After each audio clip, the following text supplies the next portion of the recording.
Gold, trusted gold buyers. మీరు తాకట్టు పెట్టిన బంగారాన్ని విడిపించి ఈ రోజు ఉన్న మార్కెట్ ధరకు కొనబడను.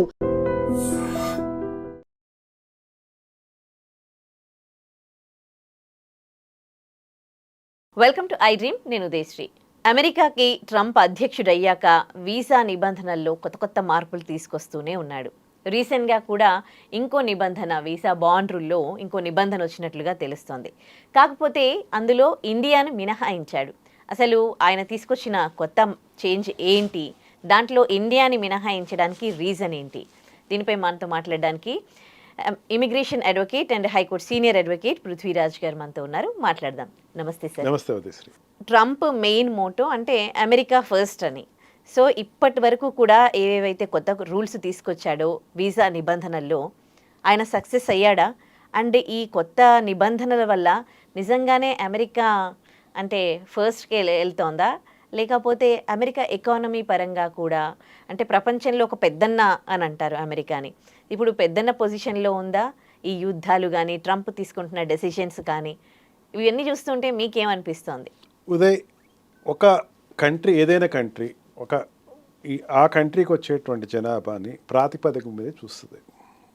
భారతదేశం నుంచి అమెరికా వెళ్ళేవాళ్ళు మనకి F1 వీసా మీద కానీ, L1 వీసా కానీ, H1B వీసా కానీ, B1 అండ్ B2 వీసా కానీ మీద వెళ్ళేవాళ్ళు మనకి ఎక్కువ మంది ఉంటారు. అండ్ O1 వీసా కానీ, మిగతా వీసాస్ తక్కువ, అంటే ఎక్స్పర్ట్స్ వెళ్ళేది తక్కువ మనకి.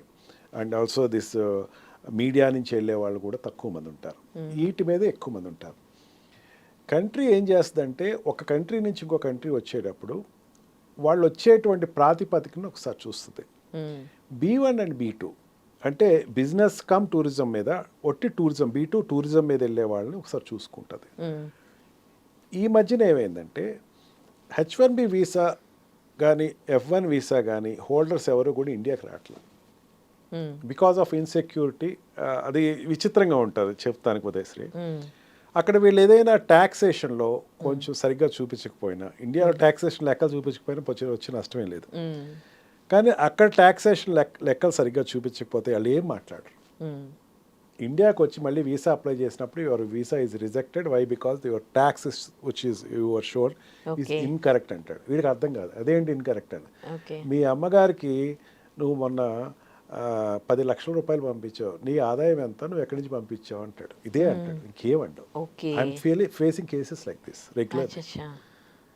అప్పుడేమవుతుంది, 10 లక్షలు అది నీకు వచ్చిన ఆదాయం ఇంత, నీకు ఇండియా నుంచి వచ్చినటువంటి అమౌంట్ ఇంత, కానీ నువ్వు 10 లక్షలు పంపించావు. ఈ 10 లక్షలు నీకు ఎక్కడి నుంచి వచ్చింది cash? Unless and until you do some odd jobs otherwise without I of America. Sir, ఎప్పుడైనా అక్కడ శాలరీ పడగానే వెంటనే ట్యాక్స్ కూడా అందులో కట్ అయిపోతుంది కదా? కట్ అవుతుంది. ట్యాక్స్ కట్ అవటం అనేది, ట్యాక్స్ కట్ అవుటింగ్ అంటే వీడు ట్యాక్స్ కట్ అయ్యే అమౌంట్ ఒకటి ఉంటుంది. వీళ్ళ మధ్యన స్మార్ట్గా ఏం చేస్తున్నారంటే వేరే వాడికి వేయించుకుని ఆ అమౌంట్ వేరే వాడి దగ్గర నుంచి వీడి అకౌంట్ నుంచి వెళ్తుంది. Account will be his line of transaction. But salary మాత్రం, అంటే ఇప్పుడు F1 వీసా ఉందమ్మా, H1B వీసా ఉంది. F1 వీసాలో స్టూడెంట్ OPT తప్ప ఇంకోటి చేయకూడదు. అవును, క్లియర్ కదా. అండ్ H1B వీసా వాడు అవర్స్ ఇన్ అయితే అని ప్రిస్క్రైబ్ చేసి ఆ జాబే చేయాలి. ఎక్స్ట్రా అవర్స్ చెప్పిన ట్యాక్సేషన్ చూపించాలి. మన ఇండియన్స్కి ఉండేటువంటి పెద్ద ప్రాబ్లం ఏంటంటే కొన్ని ట్యాక్స్ ఎగ్గొట్టేసేసి ఏదో మన ఎస్కేప్ చేద్దామని ఫీలింగ్ ఉంటుంది. F1 వీసాలో ఉండేవాళ్ళు రెగ్యులేషన్స్ ఎక్కువ ఉంటాయి. OPT తప్పు చేసి తెచ్చుకున్న అమౌంట్ తప్ప ఎడిషనల్ జాబ్స్ ఏవి చేయకూడదు. చాలా కొంతమందికి ఏంటంటే మనకి ఒక ఫీలింగ్ ఏంటంటే ఇక్కడి నుంచి అమెరికా వెళ్ళిన వెంటనే జాబ్ వచ్చేస్తుంది, వాడికి వచ్చేయాలి, విత్ ఇన్ 5 డేస్లో వచ్చేయాలి. నేను జాయిన్ అయ్యాను, కాలేజ్లో జాయిన్ అయ్యాను, నాకు వెంటనే జాబ్ వచ్చేయాలి. రాకపోతే వాడు ఏం చేస్తాడంటే నెలలు కూడా వెయిట్ చేయలేడు. వాడు ఒక సంవత్సరం నన్ను అసలు ఎన్నాళ్ళు వెయిట్ చేయాలి, సంవత్సరం నుంచి రాలేదండి అంటారు. నేను రెగ్యులర్గా నాకు వచ్చే కాల్స్ చెప్తున్నాను మీకు. ఆడు ఏం చేస్తాడంటే ఎక్కడో ఆడ్ జాబ్ జాయిన్ అయిపోతాడు. ఆడ్ జాబ్ జాయిన్ అయిన తర్వాత ఏంటి, మా నాన్నగారు లేకపోతే మా అమ్మగారికి ఒక గిఫ్ట్ పంపిద్దాం అనుకుంటున్నాను, ఒక 10 లక్షలు పంపిస్తాడు. ఇక్కడ ఇండియాలో ఉండేటువంటి ఆ పిచ్చ తల్లి ఏం చేస్తుంది పాపం, ఆ తల్లి మా అబ్బాయి అక్కడ అమెరికా నుంచి 10 లక్షలు పంపించాడు తెలుసా, మీ అబ్బాయి F1 వీసాలో ఉన్నాడు కదా, స్టూడెంట్ వీసాలో, అంటే చదువుకు ఉద్యోగం చేస్తున్నాడు అండి. ప్రాక్టికల్గా చూస్తే OPT అతనికి లేదు. అమెరికా ఏం మాట్లాడదు, అన్నీ చూస్తుంది, అబ్జర్వ్ చేస్తుంది, రికార్డ్ చేసుకుంటారు. వాడు మళ్ళీ ఇండియా వచ్చేస్తాడు. ఇండియా వచ్చేసి మళ్ళీ వీసా అప్లై చేసినప్పుడు ఈ 10 లక్షలు నువ్వు పంపించావు, దీని యొక్క అకౌంట్ చెప్పు ఉంటుంది. ఓకే, ఈ ట్రాన్సాక్షన్ చేసేటువంటి సిస్టంలో ఉన్నప్పుడు ఏమైందంటే అమెరికా నుంచి నేను చాలామందికి చెప్తున్నాను, మ్యారేజెస్ ఏమైనా ఉన్నాయి, ఫంక్షన్స్ ఏమైనా ఉన్నాయి, H1B వీసాలో ఉన్నాము, లేకపోతే ఇంకా పికప్ అయింది, లాటరీ పికప్ అయింది, నేను ఇంకా మారాలి, లేకపోతే F1 వీసాలో ఉన్నాను, నేను ఇంకా స్టెమ్లో ఉన్నాను కాబట్టి ఇంకా 1 year ఉంటుంది, నేను ఇండియా వద్దాం అనుకుంటున్నా అంటే I recommend don't come to India. Okay, ఇండియాకి రావద్దు దయచేసి. ఇండియాకి వస్తే మళ్ళీ వెళ్ళొద్దు. ఈ రిజెక్షన్స్ అనే దాంట్లలో ఎక్కువగా ఇదే చూస్తూ ఉన్నారా మీరు, వీళ్ళ ట్రాన్సాక్షన్స్ లో ట్యాక్స్ సరిగా కట్టకపోవడం? ఐఎమ్ టెలింగ్, ఈజీగా అర్థమయ్యేది చెప్తున్నాను, ఎందుకంటే వీఆర్ టాకింగ్ అబౌట్ ద $20,000 అనేది ఏదైతే చెప్తున్నారో దానికి రిలేటెడ్గా చెప్తాను. నేను చూసేది ఏంటంటే వాళ్ళు ఇది కాకుండా డ్రంక్ అండ్ డ్రైవ్ నడుపుతారమ్మా. వాళ్ళకి ఏంటంటే రెక్కలు వచ్చినాయని ఫీల్ అవుతారు, అండ్ ఏదో చిన్న ఆల్టర్కేషన్లో ఇన్వాల్వ్ అవుతారు. అండ్ మన వాట్సాప్ మెసేజెస్, ఫేస్బుక్, మెటా అన్నీ వెరిఫై చేస్తుంది ఇప్పుడు ఉన్నటువంటి పరిస్థితిలో. వాడికి ఏంటంటే చాలా ఆనందంగా ఉంది కదా, నెగిటివ్ న్యూసెస్ తీసుకుంటూ ఉంటాడు. అక్కడ ఉండేటువంటి డిస్టర్బెన్స్, మొన్న ఈ మధ్యన వైట్ హౌస్లో వాట్ వి కాల్ ఫైరింగ్ జరిగింది. ఇరాన్ అతను ఎవడో ఫైట్ చేశాడు, అది ఎక్కడి నుంచి వచ్చిందని ఎతికేయాలి వీడికి. ఎతికేస్తూ ఉన్న టైంలో వీడు ఏమవుతున్నాడు, వీడు చేస్తున్న పని అక్కడ ఉండేటువంటి కల్చర్, ఆ కంట్రీ కల్చర్కి ఇష్టం లేదన్న సంగతి మర్చిపోతాడు. వీడు వెంటనే ఆ దృష్టిలో పడిపోతాడు. లేకపోతే ఏదైనా మూమెంట్స్లో తిరుగుతాడు. మనం చూసాం కదా జంజీ మూమెంట్ లాగా, అక్కడ ఏదైనా మూమెంట్ జరిగితే వీడు ఫ్లాగ్ పట్టుకెళ్తాడు. వీళ్ళందరూ ఫొటోస్ క్యాప్చర్ అయిపోతాయి, ఏమీ మాట్లాడరు అసలు. ఎప్పుడు కూడా వాళ్ళు చేసేది ఏంటంటే దే డోంట్ రికార్డ్ చేసుకుని సిస్టమ్ని ఎప్పుడు ఆపరేట్ చేయాలో అప్పుడు ఆపరేట్ చేస్తారు. 2 sectorsలో ఆపరేట్ చేస్తారు. ఒకవేళ వాడు చేసింది డైరెక్ట్గా దొరికిపోతే కనుక ట్రాన్సిట్ ఫ్లైట్ అని ఒకటి ఉంటుంది, అంటే మధ్యలో ఆగి వస్తాడు. ఆ మధ్యలో ఆగినప్పుడు అక్కడ డిపోర్టేషన్ ఇచ్చేస్తారు. సౌదీ అరేబియాలోనో లేకపోతే ఇంగ్లాండ్లోనో వాడు ఫ్లైట్ చేంజర్ అయితే ఎక్కడ ఉందో అక్కడ, జర్మనీలోనో అక్కడికి బాబు your visa is rejected, deported అంటారు. ఏంటంటే క్వశ్చనర్లో కూర్చోమంటారు. కూర్చున్న తర్వాత నేను అడిగే డైరెక్ట్ క్వశ్చన్ ఏది, నువ్వు ఇది చేసావు కరెక్టేనా? అట్లా ఉంటుంది అక్కడ సిస్టమ్ అంతా, చాలా టైట్గా ఉంటుంది అన్న సిస్టమ్. ఇప్పుడు కాదు, ట్రంప్ వచ్చినప్పుడే కాదు, ఎప్పటి నుంచో ఆ సిస్టమ్ ఉంది. కాకపోతే ఏంటంటే ట్రంప్ ఏం చేశాడంటే ఈ కన్సల్టెన్స్లోనూ ఉండే వాళ్ళని అండ్ వీసా సిస్టమ్లో ఆపరేట్ చేసిన వాళ్ళని టైట్ అప్ చేశాడు. ఓకే, ఇప్పుడు ఏమవుతుందంటే B1 B2 వీసా అంటే ఇక్కడి నుంచి వెళ్ళే వాళ్ళు, నేను చెప్పినా ఎవరు చెప్పినా సరే ఏమంటారంటే డోంట్ కమ్ టు ఇండియా. మరి మ్యారేజ్ మీరే అక్కడికి వెళ్ళి పెళ్లి చేసుకోండి, B2 వీసా అప్లై చేసుకోండి, మీరు అందరూ వెళ్ళొచ్చు, టూరిస్ట్ వీసా అక్కడికి వెళ్ళి పెళ్లి చేసుకోండి. ఇప్పుడు వెళ్ళే వాళ్ళు పెరిగారు. పెరగటం అంటే పెద్ద పెరగక్కలేదు ఉదయశ్రీ, చిన్న కంట్రీ, అది చిన్న పాపులేటెడ్ జోన్స్. ఒక 100 మంది రావాల్సిన దాంట్లో 1000 మంది వచ్చినా సరే ఎక్కువ మంది వచ్చినట్టు. ఇక్కడ ఏం చేశారంటే మన ఇండియా నుంచి వెళ్ళేటువంటి పాపులేషన్ ఎక్కువ ఉంది కాబట్టి దాన్ని డిస్కరేజ్ చేయకూడదు అని ఈ ప్రొటెక్టెడ్ లిస్ట్లో ఉండేటువంటి కంట్రీని ఇండియా తీసేశారు. మీరు 20,000 బాండ్స్ కట్టక్కర్లేదు అని, ఎందుకంటే మన వల్ల బిజినెస్ అక్కడ అవుతుంది. బిజినెస్ ఓరియంటెడ్గా చూడండి. ఇప్పుడు ప్రొటెక్టెడ్ కంట్రీ అంటే కొంచెం డేంజరస్గా ఉండే కంట్రీస్ ఏమున్నాయి, Philippines, Taiwan and African countries కొన్ని, ఈ నేపాల్, భూటాన్ వీటిపైన కూడా వేశాడు. ఎందుకంటే ఇక్కడ నుంచి అక్కడికి వెళ్తే వాళ్ళు వెనక్కి వెళ్ళరు. B1 B2 అంటే ఏంటి, బిజినెస్ వీసా మీద వచ్చి 6 నెలల నుండి వెళ్ళిపోయాడు. B2 వీసా కూడా టూరిస్ట్ వీసా వచ్చి వెనక్కి వెళ్ళిపోయాడు. అక్కడ ఆ B1 B2 వీసాకి వచ్చి కంట్రీ పరిస్థితి చూస్తారు. అంటే ఇండియాకి మళ్ళీ వెనక్కి వెళ్ళిపోతాడా? Yes, India is in good healthy condition, మనం వెనక్కి వెళ్ళిపోతాడు. ఎందుకంటే ఇండియాలో ఆపర్చునిటీస్ బాగానే ఉన్నాయి, ఏదో టూరిస్ట్ కింద వచ్చాడు అనేది తెలిసిపోద్ది. ఎకనామికల్ సిస్టమ్స్ చూసుకుంటారు. దాంట్లో ఇండియా వెళ్ళిపోతాడు, వీడికి ఏం ప్రాబ్లం లేదు అని ఇండియాని ఎగ్జామ్ చేశాడు. ఫస్ట్ టైం ఎగ్జామ్టెడ్ అవటం. ఆ కంట్రీస్, నేపాల్ నుంచి వెళ్ళినోడు ఇంకా వెనక్కి రాడు. మనం చూస్తున్నాం కదా, గుర్కా వాళ్ళు వెనక్కి వెళ్ళరు, ఫ్యామిలీస్ వచ్చేస్తాయి. వాళ్ళు వచ్చేది టూరిస్ట్ వీసాల మీదే వస్తారు. అఫ్కోర్స్ ట్రాన్సిట్ లేదు, ఆ కంట్రీకి మనకి ఈజీగా గో ఉంది. And some other countries also, Sri Lanka నుంచి కానీ, రోహింగ్యాస్ కానీ వాళ్ళు వచ్చి వెళ్ళరు ఇంకా. అట్లాగే అక్కడికి వెళ్ళిన వాళ్ళు ఎవరు వెళ్ళరు అంటే ఈ భూటాన్ నుంచి వచ్చిన వాళ్ళు, లేకపోతే బర్మాయిడ్స్, లేకపోతే శ్రీలంక నుంచి వెళ్ళరు. అందుకని ఆ కంట్రీస్ నుంచి పేద కంట్రీలు కాబట్టి అక్కడికి వెళ్ళి సెటిల్ అయిపోతారు, వీళ్ళు ఇంకా రారు. అందుకని వాళ్ళకి మీరు గ్యారంటీ బాండ్స్ ఒక $20,000 ఇవ్వండి, 6 నెలల్లో ఇవ్వకపోతే మేము 20,000 తీసేసుకుంటాం, ఎతికి బట్టి పంపించేస్తారు అండి, అదేం వదలరు. దానికి $20,000 వాడు అక్కడ పే చేయాలి. ఓకే, అంతేకాకుండా దీంట్లో ఫీఫా అథ్లెట్స్లకి కూడా మినహాయించండు. ఫీఫా వరల్డ్ కప్ ట్రైనింగ్, కోచింగ్కి వెళ్తారమ్మా. కోచింగ్కి వెళ్ళినప్పుడు ప్రెస్టేజ్ వాళ్ళకే కదా. అథ్లెట్స్ కొంతమంది అక్కడికి వెళ్ళిపోతారు. వెళ్ళిపోయి అక్కడ కంట్రీ రిప్రజెంట్ చేస్తారు. ఫీఫా అథ్లెట్స్లో కానీ అండ్ ఫుట్బాల్ ప్లేయర్స్ కానీ ఒక కోచింగ్స్ అక్కడే జరుగుతాయి. ఎందుకంటే గ్రౌండ్స్ అక్కడ ఉన్నాయి. బట్ ఇట్ ఈస్ లైక్ ఒక మోడ్ ఆఫ్ యునెస్కోలో వాళ్ళకి ఇచ్చిన ఏంటంటే వాళ్ళకి ఒక మోడ్ ఆఫ్ స్పోర్ట్స్కి ఇచ్చినటువంటి ఒక exchange of culture and also sports. Okay. ఇంకో కొత్త రూల్ ఏంటి అంటే ఓపీటీ మీద ఉన్న వాళ్ళకి అంటే జాబ్ చేయడానికి 60 days టైం ఉండే, ఇప్పుడు 30 daysకి వచ్చేసింది అది. ఇప్పుడు మన వాళ్ళు వెళ్తారే జాబ్ చేయడానికి అక్కడ, ఎందుకంటే అక్కడే సెటిల్ అవ్వాలని, ఎవరైతే చదువుకోవడానికి వెళ్ళి అక్కడ జాబ్ చేయాలి, అక్కడే సెటిల్ అవ్వాలి, డాలర్స్లో సంపాదించాలి అని. అలాంటిది జస్ట్ ఆ టైమ్ ఆఫ్ పీరియడ్ ఎప్పుడైతే ఎడ్యుకేషన్ అయిపోయినాక జస్ట్ 30 days టైం పెట్టారు. ఇప్పటికే ఇండియా నుంచి వెళ్ళే వాళ్ళు చాలా తగ్గిపోయారు. ఇప్పుడు ఈ రూల్తో ఇంకా 60 days దాని ఇంకా రూల్ పాస్ అవ్వలేదమ్మా. It is in stream line లో 30 days ప్రోగ్రామ్ ఏదైతే వాళ్ళు అంటే జాబ్ రాకపోతే అంటే వీడు ఏమవుతాడంటే ఓపీటీ ప్రోగ్రామ్స్ తెచ్చుకోవాలి. కాలేజ్లో ఉన్ననాళ్ళు వాళ్ళు ఓపీటీ అప్లై ఇది పాస్ అవ్వలేదు అనుకుందాం, he is treated as a non productive person to that country. Yeah, you told me last time too. అని పంపేస్తారు. అది 60 days వెయిట్ చేశారు. నువ్వు తెచ్చుకుంటే ఓపీటీ 60 daysలో తెచ్చుకో, లేదంటే కనుక 30 daysలో. దానిని 30 days చేశారు. ఇప్పుడు అక్కడ జాబ్ మార్కెటే బాగాలేదుగా. మార్కెట్ బాగోలేదని ఎవరు చెప్పారు? అంటే ఇండియన్స్ కి జాబ్స్ దొరకట్లేదు. ఎంతో మంది జాబ్స్ పోయిన వాళ్ళతో నాకు తెలిసిన వాళ్ళు ఎంతో మందికి జాబ్స్ పోయినాయి. నో, అక్కడ పరిస్థితి బాగోకపోవటం అంటే ఒకటి ఏంటంటే వరల్డ్ అంతా కూడా వచ్చింది. ఎప్పుడు ప్రతి 20 yearsకి ఒకసారి కంప్యూటర్లో ఏంటంటే సిస్టమ్స్ మారినప్పుడు ఒక రకమైన చేంజ్ వస్తుంది. గూగుల్ వాడు షూట్అవుట్ చేశాడు, జాబ్స్ షూట్అవుట్ చేశాడు. మీరు అడుగుతుంది అదే, గూగుల్ వాడు షూట్అవుట్ చేశాడు, పెద్ద పెద్ద కంపెనీస్ షూట్అవుట్ చేశారు కదా.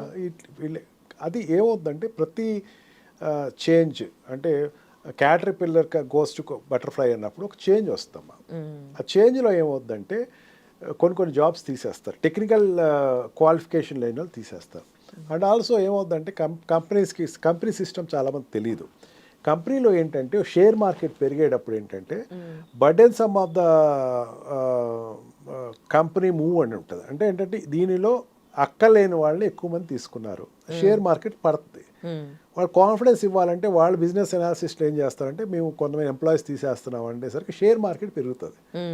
ఓకే, ఆ షేర్ వార్స్ అమ్మా ఇవన్నీ. నాట్ ఆఫ్ దట్ ఏదో పిల్లలు వెళ్ళిపోండి అనేది కాదు. మీకు ఎందుకు అంతకు ముందు కూడా మనం లాస్ట్ వీడియో చేసినప్పుడు చేసాం, 10,000 children expected for $1 lakh US, కానీ వెళ్ళిన వాళ్ళు 20,000 మెంబర్స్. ఎక్కువ మంది వెళ్ళారు. అంటే వెళ్ళే వాళ్ళు ఎప్పుడు తగ్గరమ్మా. There is no other country other than Canada and America where this much of jobs are available for IT sectors. Okay, ఇంకెక్కడా లేదు, ఇంగ్లాండ్లో లేవు అని జాబ్స్. కానీ ఇప్పుడు మీరు చూడండి, మనకి వీసాల కోసం వెళ్తే ఇంతకు ముందు మన అంటే నానక్రామ్గూడలో కానీ ఇక్కడ ఈ హైదరాబాద్లో ఈ బ్రాంచెస్ దగ్గర అసలు ఇట్లా క్యూ లైన్ ఉండేది వీసాల కోసము.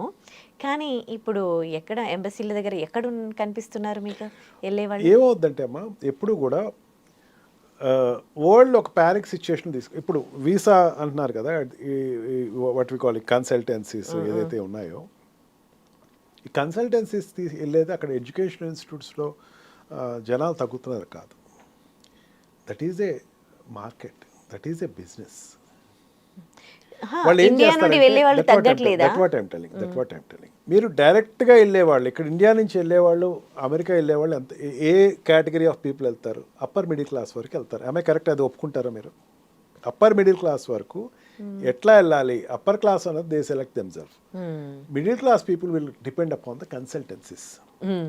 కన్సల్టెన్సీస్ ఏం చేస్తాయంటే కమిషన్స్ ఉంటాయి. ఓకే, ఆ కమిషన్స్ బేస్డ్ మీద ఈ యూనివర్సిటీతో కొన్ని టైప్స్ పెట్టుకుంటే, కాదు బయట ఉండేటువంటి మార్కెట్ ఏదో నడుస్తుంది, ఆస్ట్రేలియాతో టైప్స్ పెట్టుకుంటే, న్యూజిలాండ్తో టైప్స్ పెట్టుకుంటే, ఫ్రాన్స్తో టైప్స్ పెట్టుకుంటే, జర్మనీతో టైప్స్ పెట్టుకుంటే, అండ్ ద కంట్రీస్ యూరోపియన్ కంట్రీస్తో ఇంగ్లాండ్తో టైప్స్ పెట్టుకుంటే, వాళ్ళు ఏమంటారంటే యుఎస్ పరిస్థితి బాగోలేదు కదండి సార్, ఇంగ్లాండ్ వెళ్ళండి మీరు. Who are they to say? అవును, ఇలాగే చెప్తారు. వాళ్ళు ఎవరు చెప్పడానికి? అక్కడ ఎడ్యుకేషన్ ఆపర్చునిటీ వీళ్ళకి తెలియదు కదా. ఓకే. కన్సల్టేషన్ వాళ్ళకి ఏంటంటే ఆ కంట్రీస్ తోటి అగ్రిమెంట్స్ ఎప్పుడైతే చేసుకొని, ర్యాపప్ అయినాయో దానిని స్టూడెంట్స్ మీద ఇంపాక్ట్ చూపిస్తారు. ఓకే. అంతే తప్ప వెళ్ళడం ఏం తగ్గలేదు. Top 10 universities in the world 7 are there in US అమ్మా. ఓకే. చదువుకోవాల్సిన వెళ్ళిన వాడు ఎవరు ఎక్కడికి వెళ్తాడు చెప్పండి. 6 యూనివర్సిటీస్ అక్కడే ఉన్నాయి. టాప్ 6 వాళ్ళు ఏం గ్రేడింగ్ పడలేదే. 6 కంట్రీస్ అమెరికాలోనే ఉన్నాయి. ఓకే. ఎందుకు అమెరికాలో మెయింటైన్ అవుతున్నాయి? ఇప్పటికీ ఆ 6 యూనివర్సిటీలో చేస్తేనే టాప్ 6 యూనివర్సిటీస్ ఏదైతే ఉన్నాయో ఆ 6 యూనివర్సిటీస్లో చేస్తే జాబ్స్ వస్తున్నాయి. అది యూనివర్సిటీ రేటింగ్ పడాలి కదా. ఎడ్యుకేషన్ సిస్టమ్ని ఒకసారి చూద్దాం. అది యూనివర్సిటీలో ప్లేస్మెంట్ పోయిందంటే అది యూనివర్సిటీ పడిపోద్ది కిందకి. పడలా. ఓకే. ఓన్లీ ఈ అగ్రిమెంట్స్ కన్సల్టెంట్స్ అన్నది అసలు you must not take as a parameter. Nanakram కూడా ఏదో కన్సల్టెంట్స్ ఉంటారు, వాళ్ళు బిజినెస్ వాళ్ళు చేసుకుంటారు. ఐఎమ్ నాట్ ఎవరిని తప్ప అంటలేదు, but still America there is a hope. అయితే F1 visa time of period కూడా 4 yearsకి కుదించారుగా ఇప్పుడు మరి. F1 వీసాలో ఏమవుతుందంటే మనం ప్రీవియస్ ఒకసారి చెప్పుకున్నాం, stem and non stem people వాళ్ళకి పీరియడ్ ఎప్పుడు అవుతుంది? వాళ్ళకి జాబ్కి 2 years ఎడ్యుకేషన్ తర్వాత 3 years. 3 years తర్వాత 2 years, 6 years, 5 years. 3 years education, 2 years, 5 years. 5 years దాన్ని 4 years చేశాడు. అవును. మీరు ఏది చూసినా సరే take it as granted that వాడు ఒక పాలసీ చెప్పడం వేరు, బిల్లు రావటం వేరు. మన ప్రీవియస్ మనమే ఇంటర్వ్యూ చేస్తాం $1 lakh గురించి. పర్వట్ అయ్యాం, మనం కూడా భయపడ్డాం $1 lakh ఎట్లా. Now $1 lakh is not there in. అవును, కోర్టులు ఒప్పుకోలేదు. సేమ్ థింగ్ ఇది కూడా అంతే. ఇది కూడా అట్లా జరుగుతుంది, రాసుకోండి కాస్త. ఓకే. బికాస్ స్టూడెంట్స్ని ఎట్లా ఉండాలి అనేది గవర్నమెంట్ నిర్దేశించట్లేదు.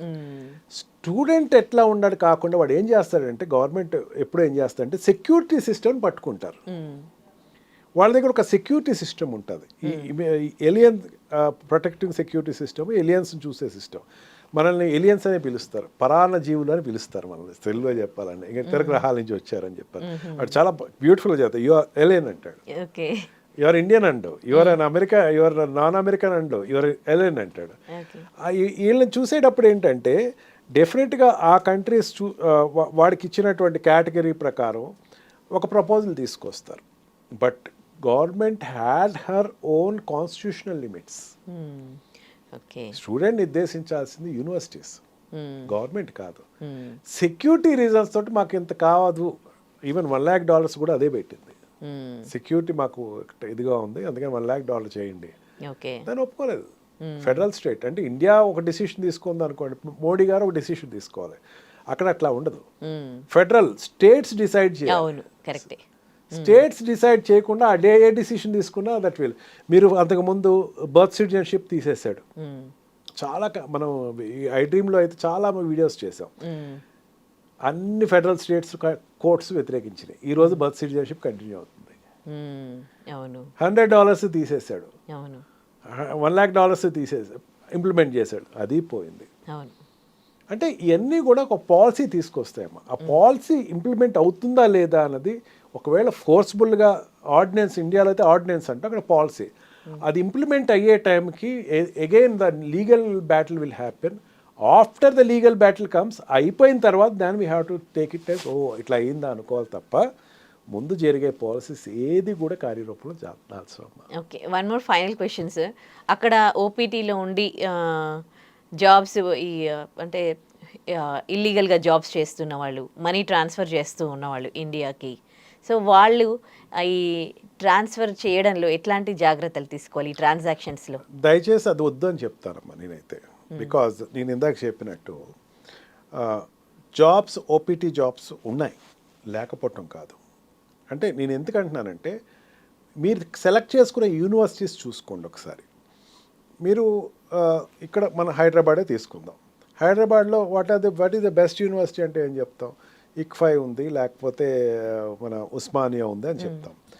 మీరు ఏదో ఎప్పుడు వినటువంటి ఒక యూనివర్సిటీ పేరు చెప్పి ఆ యూనివర్సిటీలో నేను సీట్ తెచ్చుకున్నానంటే విల్ యూ అప్రిషియేట్ ఇట్? చేయలేం కదా. అట్లాగే అక్కడ ఓల్డ్ యూనివర్సిటీస్ ఉంటాయమ్మా. వీడు ఏదో నాన్ లిస్టెడ్ యూనివర్సిటీ, మళ్ళీ అదే చెప్తున్నా, కన్సల్టెంట్ ద్వారా వెళ్ళిపోయి ఒక యూనివర్సిటీలోకి వెళ్ళిపోయి ఆ యూనివర్సిటీలో నాకు ఓపీటీ లేదు అని చెప్పేసి బాధపడితే government no person is responsible for it. నువ్వు సెలెక్ట్ చేసుకునే యూనివర్సిటీనే బెస్ట్ యూనివర్సిటీ తీసుకో, పోతే పోయింది. B2 వీసా మీద మీ పేరెంట్స్ని పంపించు, నువ్వు వెళ్ళు ఒకసారి చూడు అక్కడ పరిస్థితి. నువ్వు లాంగిటివ్గా 5 సంవత్సరాలు 4 సంవత్సరాలు ఉందాం అనుకున్నావు, లైఫ్ లాంగ్ ఉందాం అనుకుంటున్నావు, ముందు వెళ్ళి వెరిఫై చేసుకో. లేకపోతే అక్కడ బ్యూటిఫుల్గా ఉంటుందమ్మా. ఓపీటీ వాళ్ళనే తీసుకుంటారు అక్కడ కూడా. వాళ్ళ అంబాసిడర్, కాలేజ్ అంబాసిడర్ కింద ఓపీటీలో ఉన్న వాళ్ళకే జాబ్ అది. వచ్చిన వాళ్ళందరికీ చూపిస్తారు ఇట్లా ఉంది ఇట్లా ఉంది. ఆ సిస్టమ్ నచ్చితేనే నువ్వు అక్కడ జాబ్కి వెళ్తావు. ఇక్కడ కూర్చుని ఇక్కడ ఏదో డ్రీమ్గా చూపించినటువంటి వీడియోస్ చూసి ఇదవ్వకండి. Go select your university first properly.